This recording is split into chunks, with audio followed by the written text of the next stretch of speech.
Good morning, everybody. So I thought I would show you what I've been doing today. What kind of bee is that? I'm always a little worried about hornets. I'm making comfrey powder, only because I wanted to make some joint ointment for my husband, because he's got a really, he had back surgery and stuff, and he gets sore really easy. You can see all of my little animals. So here's comfrey. The previous owner planted this, and I have not harvested this one. It's hairy. It has seeds. I hope it doesn't spread.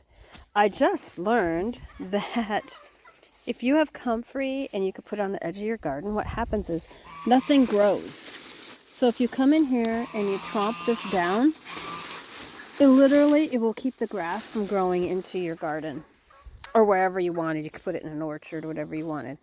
And I just think that's a phenomenal idea to be able to do that, because I hate trying to get weeds out of garden, especially the grass, because it spreads, through the rhizomes, and it's just a pain to get. You put that on the outside, it spreads a little. This is bigger than it was last year. Yeah, it's a little overwhelming. There's an awful lot of it. When they heard something was good about something, instead of planting like 2 or 3 plants, they planted like 50. And this can be invasive, so I'm obviously going to have to do something with it. Same with the lemon balm. As you can see, they really overdid the lemon balm. No babies! The billies are crying. So you can see the lemon balm here. And I have so much lemon balm that I don't need to do anymore. I might pick some leaves and make a tea blend, because I've got raspberry leaves that I can grab, and then I've also got mint, a lot of mint. So I think, because lemon balm is kind of minty, so I'm trying to make my own teas and salves this year. I already make my own moisturizer and stuff, and I have for years. But anyway, so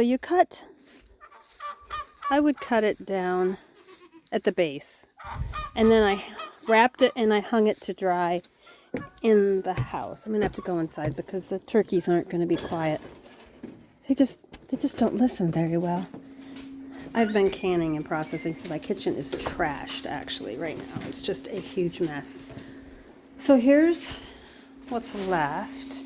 I pulled all the leaves off the stems. I'm going to put the stems probably in my compost pile, because comfrey has super, super deep roots and it pulls up a lot of organic minerals and stuff, and so I want to put that back into the soil, which is what it does. So here is, excuse the bottles, we had a surprise arrival of baby goats the other day. So they're supposed to be seasonal breeders, but not this one. She just bred out of season, and so my mistake for putting the boy in with her, thinking that she was a seasonal breeder, even though everything I read said she was a seasonal breeder.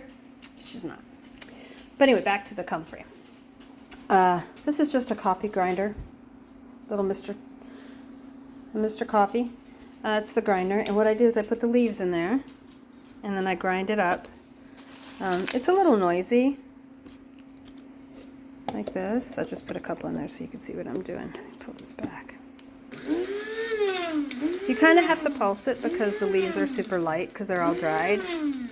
You want to make sure it's completely dried. I hung my comfrey up for 2 weeks, only because I took off and went out of the state for a while. Let's see. There's some big pieces in here, so it's not really done, although they will fall apart. And then once it's full, I just added it to this jar.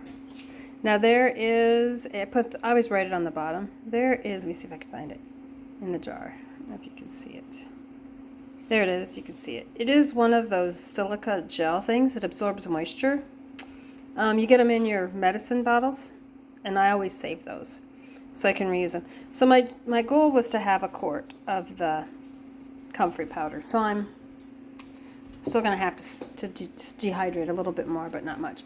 But I did not put that in the dehydrator. I simply put those, I hung them on my shelving here, down the sides of it, and I just left it hang there for a couple weeks, and then it's all ready. So yeah, you can, the comfrey ointments and stuff, use I think the recipe I found a 1/4 cup of comfrey powder. I will be making some for leaves. I'll be dehydrating some more and saving the leaves for a tea. The FDA doesn't promote that you use comfrey leaves because it can have a carcinogenic aspect to it. So everything I found said, oh, you shouldn't be making a comfrey tea, except for all the old herbal remedies say you use comfrey tea. So I'm going to go and just sparingly use it. It's my body, and if I decide to take that risk, it's the same as somebody who smokes or somebody who drinks or somebody who, doesn't mind that their canned goods are in metal cans with leaching into their food. But yeah, so I'm going to save some in a larger, like a quart jar just for teas. And then I am going to make a tea mixture, but I'm going to show you guys that when I make that one so you can see what I'm doing. So just wanted to show you the quick way to make some comfrey powder. It'll make your salve. I'm not sure which way you're supposed to pronounce that. Salve? Make your salve. Say salve sounds funny. So anyway, how to make your salves and make your comfrey stuff. You could add this to a smoothie too. So it's up to you. But if you look for comfrey tea, it is sold. They just don't want you to buy the kind you can make yourself. Amazing. Funny, isn't it? Anyway, have a good day and good luck making your own comfrey powder. Bye.